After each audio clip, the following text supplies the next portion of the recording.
There was one military mistake that Palpatine made that the Empire would never recover from, and it was everything to do with the X-Wings and the TIE Fighters. Greetings again, Acolytes, and welcome back to the Archives. Despite having all the material and money that they could ever want or need, the Empire made several fatal tactical mistakes when developing their armed forces. Because so much of their resources was being thrown towards the Death Star, Palpatine was making budget cuts in several other areas, such as the quality of stormtrooper armor or the kind of starfighters that were being utilized. But there would be one loss to the Empire which would doom many of their interactions with the Rebel Alliance, perhaps even to the point of being a key factor in the Empire's overall destruction. This has everything to do with the T-65 X-Wing starfighter. So calibrate your targeting computers and lock your S-foils in attack position, because today is all about how Palpatine neglected one of his starfighter corps and would doom his own navy. The future manufacturer of the X-Wing was Incom Corps, a privately owned company that had lots of dealings with the Galactic Republic during the time of the Clone War. These would be the same developers of the ARC-170 starfighters widely used by the clone troopers. The ARC-170 was something like the precursor to the X-Wing, with its signature S-foils being the staple of the design. S-foils, also known as the stabilizer foils, were the movable wings that we see on many kinds of ships in Star Wars. They were developed to address overheating issues on the wing specifically. There were very narrow wiring between engine and weapon systems within these wings, and because of this, excess heat generated extremely quickly and could cause devastating mechanical meltdowns in just a few moments. S-foils held radiator panels that dispersed heat and cooled the ship's interior mechanism. Opening the foils usually happened when stress was being put on the ship's systems, such as during dogfights or high-speed travel. These systems also help to keep these ships stable both in and out of atmospheric flight to drastically reduce their turbulence. These add-ons made the ARC-170 incredibly powerful during the Clone Wars, which boosted the reputation of Incom Corps. Interestingly though, when the Republic was reorganized into the Galactic Empire, Palpatine decided to go with the Sanar systems to develop their ubiquitous starfighters. This didn't bother Incom Corps though, since they were a private company and highly valued their own independence. Wraith Sanar had been Palpatine's personal starcraft designer for decades by this point in time. He had designed all of Palpatine's luxurious ships when he was the Chancellor and now the Emperor. So of course Palpatine was so pleased with his work that he wanted him to be the one to create the Empire's starfighters. At the time of the request for the Imperial Navy, this was direct but complex. Palpatine needed starfighters that would be powerful but cheap. He was working on funneling just about everything that the Empire had into the Death Star, so all of the resources were allocated there. And so, the first TIE Fighters were developed sometime around the year 19 BBY, directly after the Jedi Purge. These compact machines were something of a mechanical marvel for their time, as a lot of strength was packed into the TIE Fighter in a very small package. Their namesake was based on the PS4 twin-ion engines. These were some of the most precisely manufactured propulsion systems in all of the galaxy. They had no moving parts, and were thus incredibly low maintenance. Not to mention, they had completely separate power systems from their engines and the weapon systems. The plates which make the TIE Fighter's wings are actually solar panels which use starlight energy to fuel the weapon systems. This allows all of the internal power to be put directly into the engine, making the TIE Fighter incredibly fast and maneuverable. Primary armament was a pair of LS-1 laser cannons. These were relatively powerful, although weaker in comparison of larger crafts. However, a well-placed hit on a starfighter or a medium-sized transport was able to damage or destroy it pretty easily. But despite being pretty heavily armored, what the TIEs did not have was missile tubes, unless they were specifically outfitted for them.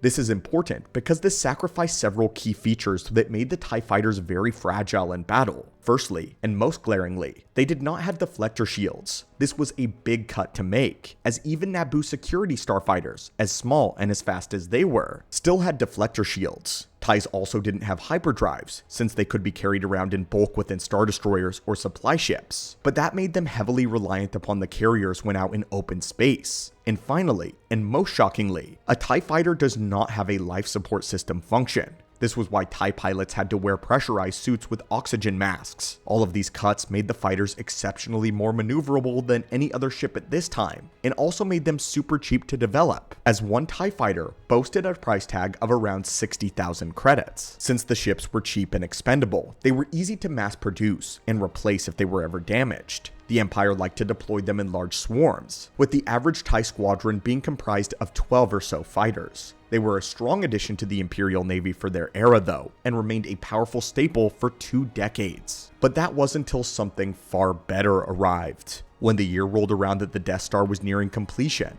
the Empire wasn't having to be so savvy with their budget. And so they decided that it was time to upgrade the Starfighter core, and so they looked to Incom core once again. As good as the TIEs were, Imperial admirals were wanting their starfighters to be more self-reliant and powerful. So the Empire looked to the groundbreaking manufacturer from the Clone Wars, and that is what came about, the T-65 X-Wing. Another innovation design that totally blew the TIE fighters out of the water. Quite literally, in fact. Incom modeled the X-Wing's flight systems after the civilian T-16 Skyhopper airspeeder. This little craft was flown by Luke Skywalker many times on Tatooine. It was a very reliable speeder with a performance that was so good that local authority used modified versions of it. But because the X-Wings resembled the controls of the T-16 so much, new pilots were able to acclimate themselves to the systems very easily, become adept with less training. But besides its ease of use, the X-Wings were equipped with their signature S-foils. This time, they boasted a quad set of 4L4 fusible thrust engines. Again, the same kind that was used on the T-16s. This made the X-Wings incredibly fast both in and out of atmosphere, and gave them reasonably advanced maneuverability. While not as fast as the TIE fighters in a straight line, they had the advantage in nearly every other category. The design of the X-Wing emphasizes self-sufficiency, as they both had hyperdrives and deflector shields, which allowed them to strike more independently. Their armament, however, was what made them most impressive. They were armed with 4 KX-9 laser cannons mounted on each of the foils. These high-energy weapons were considerably stronger than anything the TIE fighters were packing, and they had various settings: single fire, where each cannon fired individually, dual fire, where 2 cannons in opposite positions paired up, and the pair fired alternately, or quad fire, where all 4 cannons fired together, converging on the target for devastating firepower. Along with this, they had launch tubes for proton torpedoes, as well as concussive missiles. Adding on to the self-sufficiency aspect of these brilliant starfighters, they were equipped with the use of an R2 series astromech, which mounted to the systems and would make emergency repairs whenever necessary. The onboard droid also managed hyperspace calculations, storing pre-calculated coordinates, operated individual systems, and could even fly the aircraft without the aid of a pilot. Overall, the X-Wing was a brilliant piece of technology that eclipsed the utility of the Starfighter. In an average dogfight, this ship was going to be the one to come out on top almost every time. This is jumping a bit ahead, but to characterize just how much more advanced these ships were, a Starfighter volunteer squadron by the name of Lightspeed Panthers utilized several customized X-Wings against TIE fighters during a separate war with the Empire. They also did something amazing. The group took down 286 TIE fighters within 9 months, and they only lost 4 of their X-Wings. But moving back in time, once the X-Wing prototypes were complete, the Empire didn't exactly go to Incom with a fair price proposal. It was more like a capital demand from the government than a business deal. The Empire attempted to nationalize Incom Corporation to force them to develop the fighters exclusively for the Empire. The entire engineering team defected to the rebellion because of this though, and they hid the prototypes in their home manufacturing world away from the Empire. The Empire attempted to sentence all of the engineers to forced labor on Kessel, but the engineers were rescued by Captain Antilles and brought to the Rebel Alliance directly. And from this moment forward, Incom donated their services to the rebellion, marking a huge change in the war. Prior to the Battle of Yavin, the Alliance liberated as many of these ships as they could from Incom's homeworld. Afterwards, the Rebel Alliance soon began building its own X-Wings in secret, doing so in dry docks and factories scattered throughout the Outer Rim. However, decentralized production and the scarcity of various high-grade alloys used in the X-Wing's construction meant that the squadrons sometimes had to endure agonizing delays. But anytime the rebels were stocked up on their signature fighters, they were able to make devastating attack runs against the Empire. A lot of the pilots in the rebellion were veteran volunteers from decades of experience compared to the mainly rookie pilots of the TIE fighters and the Empire. And even those that weren't hardened veterans were those that were at least thoroughly familiar with piloting the T-16 Skyhoppers. With better pilots, better ships, this meant that nearly every single dogfight went in the Rebel Alliance's favor. And because the X-Wing had hyperdrive technology, they were able to make crazy hit-and-run attacks on Imperial strongholds. They arrived, they would wreak havoc, and then leave before the Empire could scramble a proper defense. And yet, despite outcry from the Imperial High Command, Palpatine ignored them until the destruction of his precious Death Star. This is what made him rethink his approach to combat against the rebellion. The X-Wings were so oppressive that it led the Empire to developing countermeasures in the form of the TIE Interceptor. We won't go into extensive specifics this time around, but the Interceptors still lacked a lot of the functions that the TIE fighters did. However, they had more powerful weaponry and were somehow even faster than the original TIEs. Their distinct dagger-shaped appearance also made it more frustrating for enemy gunners to land direct hits. These still weren't quite a match for the X-Wings though, and was not the trump card that the Empire had hoped that they would be, but it did level the playing ground for just a little while. Very soon would come the arrival of the TIE Defender, which unfortunately never made it past any sort of prototype phase. In canon, the design for the Defender was aided heavily by Grand Admiral Thrawn,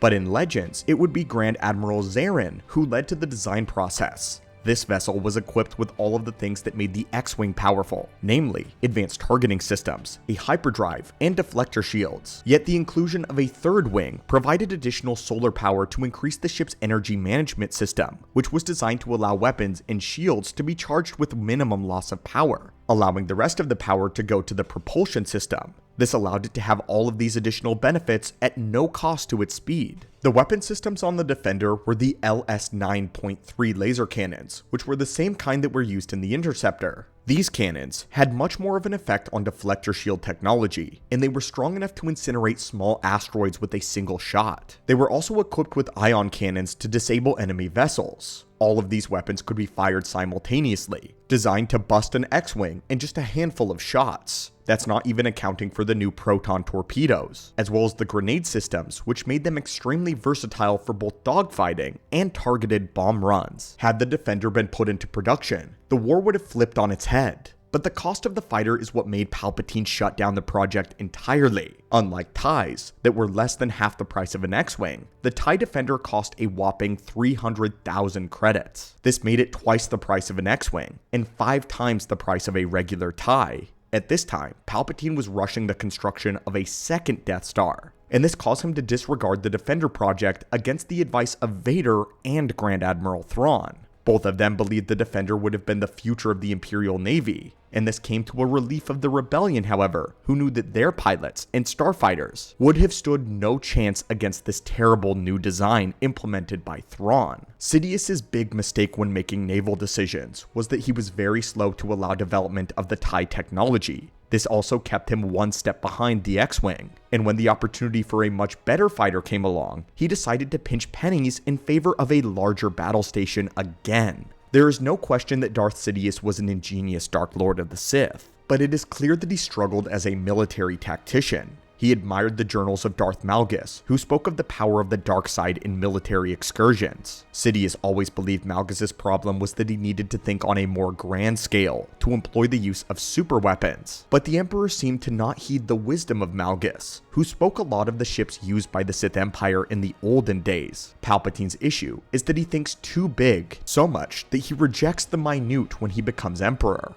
This lack of insight about the minutiae of his starfighter corps blinded him to the fact that his navy failed to protect the Death Star. So his answer was just to use more TIE fighters instead of creating a better one, his biggest military mistake by far. This is why we believe the loss of the X-Wing was Sidious's greatest blunder, a mistake that he would repeat by shutting down the TIE Defender project. But now, my friends, what do you think? Do you think the ship specifications in Star Wars is intriguing? Today's goal was to talk about the advantages that the Rebels had over the Empire in the field of starfighter combat, but there is definitely way more that we could talk about when it comes to the development and the specs of each ship, pilot, and battle strategies. So if you would like to see more videos digging into the deep lore of starfighters, be sure to let us know down below in the comments. But as always, my friends, thanks so much for passing by our archives today, and as always, I hope you're having an amazing one, and may the Force be with you.